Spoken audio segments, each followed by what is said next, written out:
No dobra, i czas na takie cudo.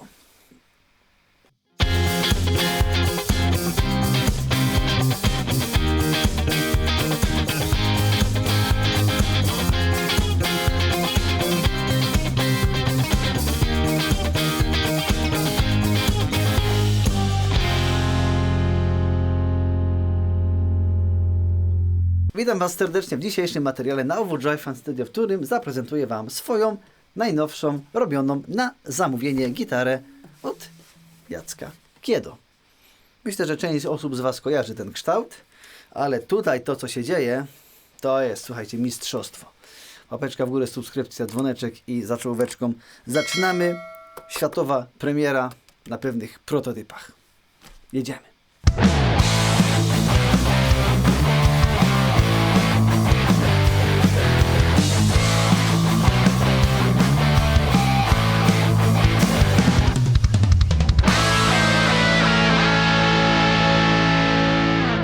No dobra, słuchajcie, tutaj wiecie, szczerość jak przede wszystkim, nie ma co owijać w bawełnę. No myślę, że część osób tą gitarę kojarzy, ponieważ kształt tej gitary na kanale już się pojawił i właściwie ta gitara została zaprojektowana przez jednego z Was. Kto nie pamięta słynnego konkursu OFS 10 000, w którym to projektowaliście kształt wymarzonej gitary i taki kształt zaprojektował nam, słuchajcie, Kajetan, który otrzymał gitarę zgodnie ze swoimi preferencjami. Ja nagrałem oczywiście na temat Kajetana gitarki materiał, no ale słuchajcie, oczywiście ta gitara mi się tak spodobała, że również gdzieś tam myślałem, że fajnie byłoby ją mieć, zwłaszcza, że wydarzyła się pewna oto rzecz. Jak oto wiadomo, Jacek w swoich działaniach jest mega perfekcyjny, no i dokładny i czasami nawet jak coś zrobi za dużo, to potrafi odpuścić byle, by klient był zadowolony. No i wyobraźcie sobie, że po całej tej akcji dowiedziałem się od Jacka, że korpus przygotowany do gitary Kajetana nie jest pierwszym korpusem, który Jacek zgodnie z projektem wydrążył, tylko drugim. Gdyż Jacek, jak wydrążył korpus dla Kajetana, to stwierdził, że on jest chyba jednak troszeczkę za mały jak na offset i go tam o 2 cm czy tam 1,5 powiększył. I ten drugi leży. No jak ja się o tym dowiedziałem, mówię, nie no Jacek, stary, masz gotowy korpus? No nie może się zmarnować. Skoro nie może się zmarnować, to słuchaj, robimy gitarę z tego korpusu dla mnie. Także to jest, słuchajcie, dokładnie ten korpus. No i powiem Wam, że mimo wszystko wygląda to bardzo ładnie. Nawet mi się chyba bardziej gdzieś tam wizualnie leży. Wiadomo, 2 cm to niby niedużo, ale bardzo zgrabnie Jackowi to wyszło. Więc projekt był prosty. Korpus mieliśmy gotowy. Ja kupiłem osprzęt. Jacek miał właściwie dorobić gryf. No i tylko brakowało nam elektroniki. Ja już z Darkiem z Hatora rozmawiałem wielokrotnie na temat moich fascynacji offsetami, przetwornikami typu P90 czy tam jazzmasterami. No i Darek był w fazie projektowej jakby humbuckera w kształcie P90, ponieważ skoro już korpus był gotowy, to musiały być dziury na P90, ponieważ tak sobie wymyślił Kajetan. No ja stwierdziłem, że ja chcę humbuckery. No to mówię, Darek, ogarniesz temat? Zrobisz mi te humbuckery w kształcie P90? Darek powiedział, zrobię, ale przeprowadzka, zmiana tam jakichś ustaleń, jakieś cuda na kiju. No nie ukrywajmy, że właściwie od tego wydarzenia minął rok. Jacek też troszeczkę czasu mu zajęło zrobienie tej gitary, żeby to drewienko gdzieś tam spokojnie sobie mogło poleżeć. Ale finalnie, słuchajcie, udało się i Darek z Hatora zrobił nam tutaj właśnie te oto customowe przetworniki i o wszystkim Wam tutaj powolutku powiem. Gitarę mam od kilku dni. Przyznam Wam się, że zagrałem już na niej jeden malutki koncercik. Nie mam nagrania, ale jakieś fotki, jak się prezentuje na scenie, Wam mogę pokazać.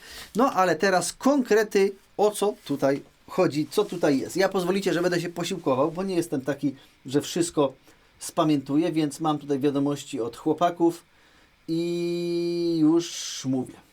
Więc co ten Jacuś wymyślił? Oczywiście ja powiedziałem, Jacku, proszę, żeby gitara była zielona albo niebieska. Zgodnie z Jacka sposobem malowania taki przepiękny korpusik udało się zrobić, gdzie te słoje są widoczne. Zresztą z drugiej strony jest jeszcze ciekawie i już Wam czytam. Uwaga, korpus drążony, tak, bo mamy tutaj hollow body, możemy sobie chować tutaj różne cuda. Z dzikiej czereśni, top z jesionu, gryf z klonu płomienistego i węgę. To jest to, słuchajcie, zobaczcie, jakie przepiękne przekładki tutaj Jacek zrobił. Główka klejona, taka, mogę powiedzieć, to ibanezopodobna, ale no wiecie, no, ale jest cudowna. Podstrunica z drewna oliwkowego. No tutaj to podstrunica, powiem Wam, że ładnie wyszło Jacusiowi, bardzo to wszystko ładnie jest. No i no kurde, no zobaczcie, jak to się prezentuje. Zobaczcie, jak to się prezentuje. Powiem Wam szczerze, że jest to gitara zupełnie inna od wszystkich, które mam w tych błyszczących lakierach, w większości jakichś też brokatowych, z lakierowanymi lekko podstrunicami. Tutaj właściwie jest tam jakiś, pewnie, nie wiem, jakiś lekki olej. No czuć bardziej tą jakby strukturę drewna, no i korpus również nie jest taka hamuwa, lakierowany jak w tych wszystkich gitarach Strato podobnych. Co tutaj właściwie jeszcze można powiedzieć? No gitarka ma 24 progi, tak jakoś wyszło i nawet bardzo fajnie i bardzo łatwy dostęp jest do tego 24 progu. Nie wiem, jaki radius tutaj Jacek zrobił, coś ty Jacek wymyślił, ale domyślam się, że tutaj jest radius typu, nie wiem, 12, 14, to jeszcze z Jackiem ewentualnie przegadam i wam to rzucę. Teraz słuchajcie, kwestia osprzętu. Mówimy po kolei. Osprzęt ja kupowałem, więc dobrze wiem, co jest. Mamy tutaj mostek stały Gotocha.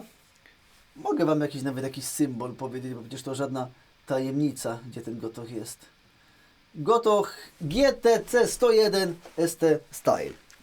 No mosteczek kosztował 200. Jeśli chodzi teraz o resztę, to moi drodzy, mamy w tej gitarze, oprócz tego, że jest Kiedo, oprócz tego, że jest Hathor, to jest oczywiście Harley Benton. Dlaczego?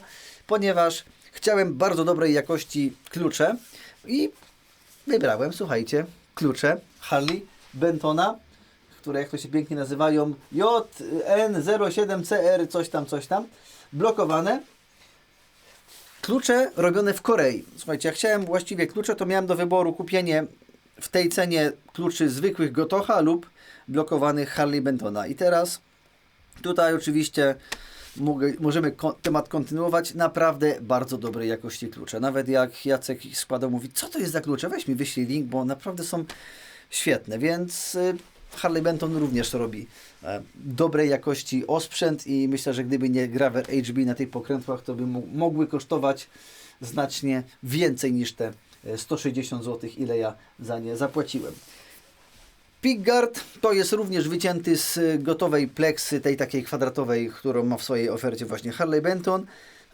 Pokrętła chyba kupiłem jakieś, już nie pamiętam gdzie, to jest najmniejszy problem. I pokrętełeczka, podki również są HB.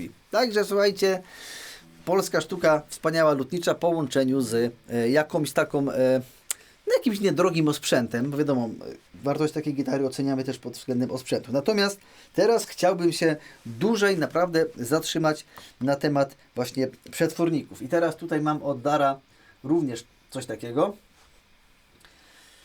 Słuchajcie, uwaga. Nostradamus, tak się nazywa ta seria. Nostradamus to nasza nowa autorska interpretacja konstrukcji Slide Winder zaprojektowana w rozmiarze P90. Zanim powstała finalna wersja, powstało kilkanaście prototypów, a większość z nich brutalnie przypominała, jak wymagający jest to projekt. Między innymi dlatego Darkowi tyle czasu to zajęło. No chłopak się naprawdę narobił.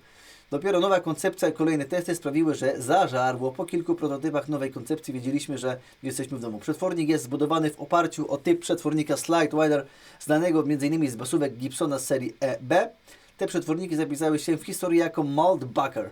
Nazwa dobrze oddawała ich brzmienie. Moja koncepcja wykorzystuje Slide Winder, czyli jeden wspólny rdzeń dla dwóch cewek, ale zmieniłem całą specyfikację. Inny drut, inne magnesy. Udało się uzyskać ciekawe brzmienie. Pick-upy są na neodymach, zarówno neck jak i bridge. Rezystancja to 11 dla necka i 22 kg dla bridge. Oba umożliwiają rozłączanie cewek, gdyż są wyposażone w 4-żułowy przewód. Środkowy rail obejmuje wszystkie struny i ma delikatny radius. Czyli tutaj jeszcze macie przebitki, które Darek mi pozwolił wykorzystać w ramach tego, co to w ogóle jest za cudo. Czyli mamy dwie cewki, ale nie tak ułożone jak w standardowych przetwornikach i to daje ten oto mega specyficzny wydźwięk oraz brzmienie. Powiem Wam szczerze, że była inna koncepcja. Była koncepcja, żeby tutaj był 5-pozycyjny przełącznik i żeby w trakcie zrobić właśnie jakiegoś splita oraz nie wiem, jakieś szeregowe, równoległe na przykład połączenie. Natomiast właściwie tak mi się spodobała to podstawowe ustawienie, raz, dwa lub trzy, że tak ją zostawiłem. Wiadomo, na babrolonko zawsze można liczyć i to pozmieniać. Co jest tutaj, słuchajcie, ważne, przetworniki są naprawdę robione customowo, ponieważ no nawet te pokrywy, te białe puszeczki, jak to tak mogę nazwać, no są bezpośrednio przez Darka drukowane na drukarce 3D po to, aby odpowiednio te całe bebechy w nie weszły. No dobra, słuchajcie, przegadaliśmy temat, wszystko już chyba wiecie i teraz wypadałoby kilka dźwięków, nie licząc tej czołóweczki, którą słyszeliście na tych gitarach, na tej gitarze zagrać.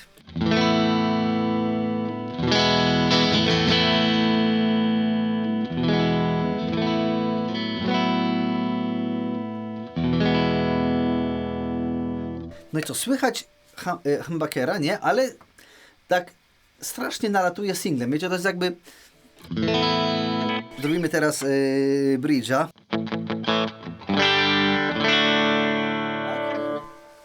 Już nie singiel, ale jeszcze nie do końca humbucker, znaczy konstrukcyjnie są dwie cewki, natomiast bardzo to wyjątkowo brzmi.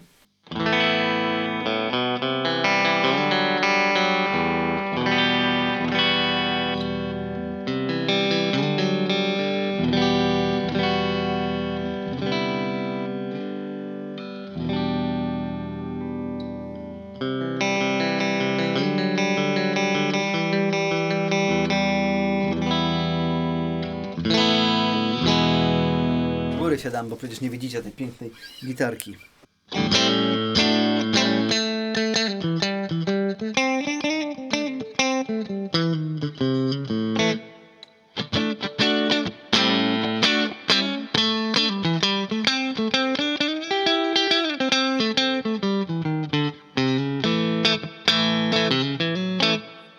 Jak trzeba, to przychrupie.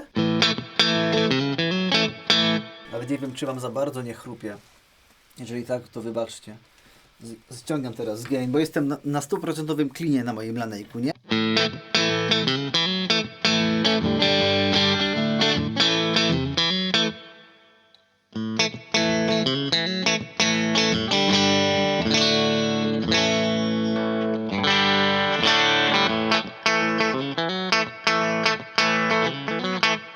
No ale jak trzeba.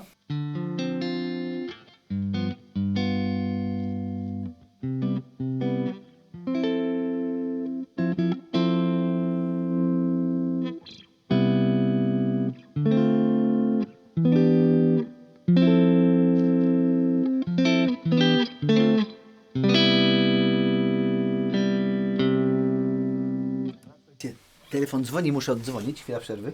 Przyznam Wam, że naprawdę zupełnie inaczej się manualnie gra na tej gitarze i zupełnie inaczej brzmi niż wszystkie inne moje gitary. No wiadomo, Strat jak Strat, humbucker jak humbucker, a to jest coś wyjątkowego. Że Wam powiem, jak to wygląda z gryfem, ale jest po mojemu. No, moi drodzy, Panie Jacku, 20,81, czyli super cieniutki gryf. Zresztą wiecie, no jak już master build, custom made, no to musi być ładnie. 23 tu u góry. Chociaż akurat tego z Jackiem nie ustalałem, ale ja tak po prostu zrobił, więc bardzo ładnie mu to wszystko wypaliło. Świetnie się na niej gra, bardzo ładnie, no wiadomo, wykończona jest no na cacy. Tutaj wiadomo, jakieś tam sęki takie cuda są, ale no to jest jakby, nie o to chodzi w tym projekcie. Tutaj nawet dla mnie ten sęk tutaj pięknie wygląda. Cudownie. Bardzo ładnie jest to tutaj zrobione. Teraz troszeczkę zrobię czary mary i taką lekką chrupajkę Wam dam.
co? Państwo na to? Teraz przester, czyli...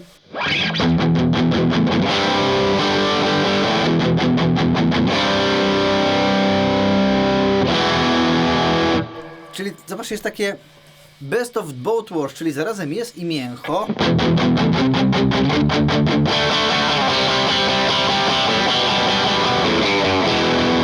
Ale jest też ten taki zadziorek, nie? Czyli mówię, to nie brzmi jak singiel, to nie brzmi jak prawdziwy humbucker. Tak trochę może jak P90, ale z większą tą taką humbuckerowatością. Wiecie, ciężko mi w ogóle określić to.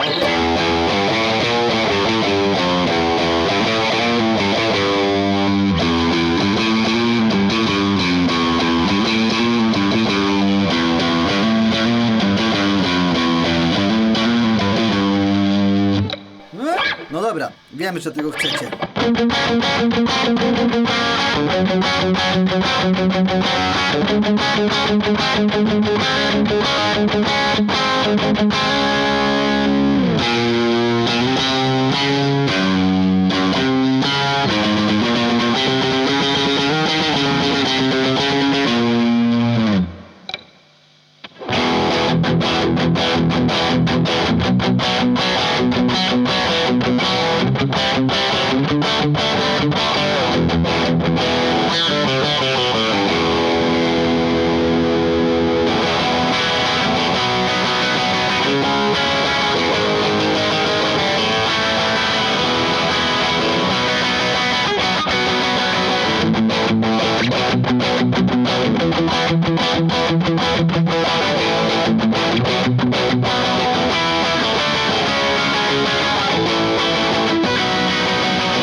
Co? Czy to jest gitara do punkowania?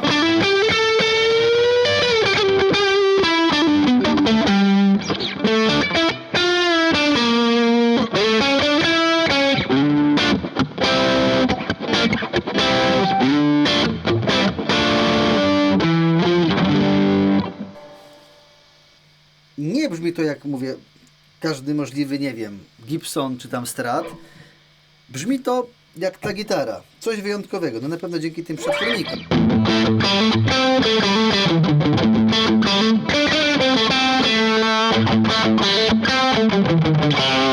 A metalik... No tutaj słychać, nie? Że to nie jest taki tłusty hump.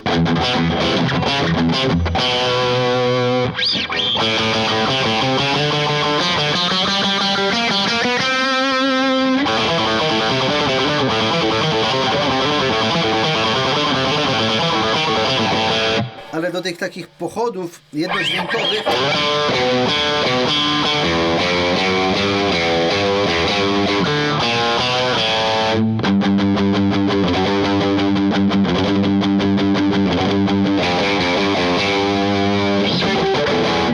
a na dropie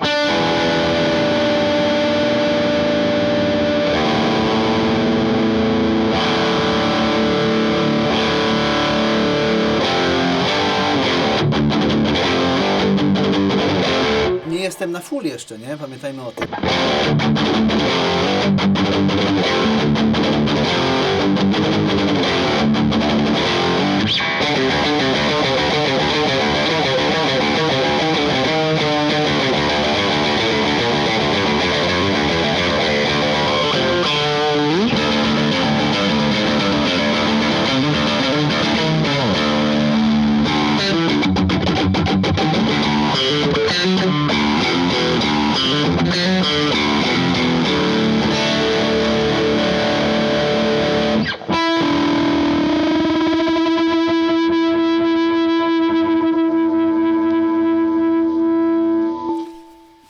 Słuchajcie, pięknie. A, może wam jeszcze nagram czołóweczkę OFS.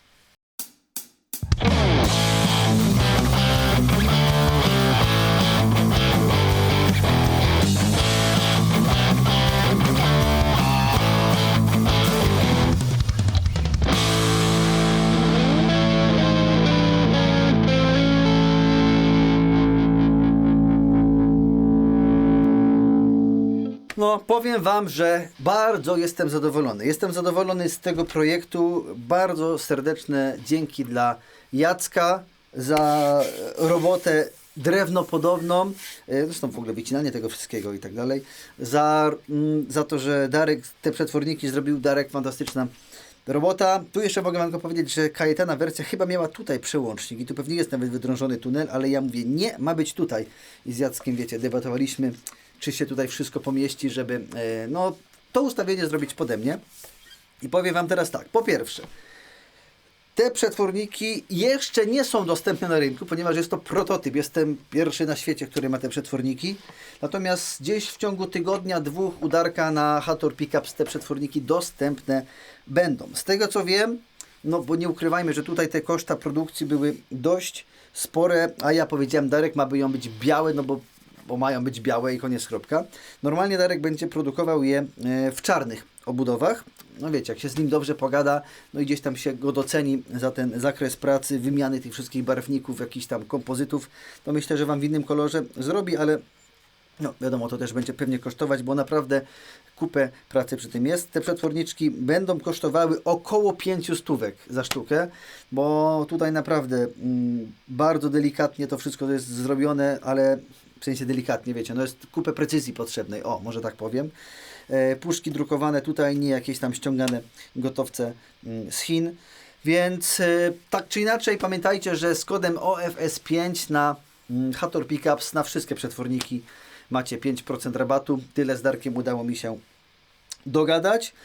Nawet z Jackiem przez chwilę rozmawialiśmy, czy to nie powinna być moja sygnatura, ale no wiecie, to nie ja zaprojektowałem korpus, tylko Cayetan, więc dziękuję Tobie, Cayetan, również rzeczywiście za to, że wziąłeś udział w konkursie i właściwie no to przez Ciebie, też dzięki Tobie, w zależności od kontekstu, ja mam teraz taką fajną gitarę. Natomiast jeżeli oczywiście chcielibyście mieć gitarę tego typu dla siebie, wiecie, no teraz koszt wykonania u Jacka gitary może być przeróżny i wszystko zależy od sprzętu. Jeżeli byście chcieli z jakimiś stokowymi przetwornikami, takimi wiecie, masowo robionymi, jakieś tam Wilkinsony czy coś tego typu, no to myślę, że około 2500 taka gitara robiona przez Jacka by kosztowała z jakimś tanim osprzętem, no ale wiecie, można kupić mostek za 40 zł, klucze za 50 zł, u mnie mostek jest droższy, więc cena właściwie, no nie wiem, jakbyśmy mieli wycenić tak od początku do końca tą moją sztukę, no to myślę, że nie wiem, 3,5-4 tysiące, co i tak uważam, że jest to bardzo, bardzo, no może prędzej 4, no 4, może 4 z kawałkiem. To myślę, że jest to i tak świetna gitara zrobiona w Polsce. No nie powiem, że na 100% na polskich częściach, bo dobrze wiemy, że gałeczki, śrubeczki, mostki i tak dalej nie są odlewane w Polsce. Przetworniki już tak, to już prędzej. Fajny produkt, bardzo się cieszę. Jest to moja w tym momencie niby trzecia, ale tak naprawdę druga gitara od Jacka. Nie, w sumie to czwarta.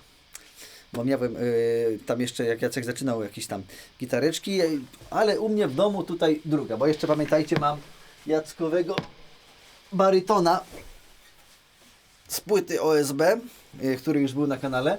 No i tutaj też warto wspomnieć oczywiście o tym, abyście odwiedzili wszelkie media społecznościowe chłopaków, czyli i Darka z Hatora i Jacka z Kiedo Guitars oraz z jego nowym projektem OSB X Guitar, który przykuwa bardzo oko. Tu Wam gwarantuję, że niebawem na kanale więcej gitar OSB się pojawi, tylko teraz Jacek wykonuje wybitne badania z NASA po to, aby utwierdzić się, jak ułożenie wiórów w płycie OSB wpływa na jakość brzmienia, rezonans, sustain oraz barwę. Także jeszcze chwilę musimy poczekać, aż udokumentują te badania. Niemniej jednak bardzo cieszę się jeszcze raz, że tę gitarę tutaj mam i to jest, słuchajcie, super. W pewnym momencie człowiek, jak nie wie, czego szuka, a już zaczyna wiedzieć, czego chce szukać, to może sobie zdecydować, jak to ma wyglądać i ja się bardzo cieszę. Bardzo się cieszę. Po raz 10 Cayetan, Jacek, Darek, bardzo Wam dziękuję, że ten projekt mógł powstać. Grałem na tej gitarze zagram na niej w przyszłym tygodniu również. Myślę, że na jakiejś abubowej scenie też się w pewnym momencie pojawi, bo wygląda mimo wszystko czadersko i super brzmi. Dajcie znać, co wy myślicie na temat tej gitary, na temat Darka Przetworników. Czekam na wasze podzielenie się waszymi opiniami. I jeszcze raz dziękuję serdecznie wszystkim. Do zobaczenia. Dziękuję patronom kanału za wsparcie.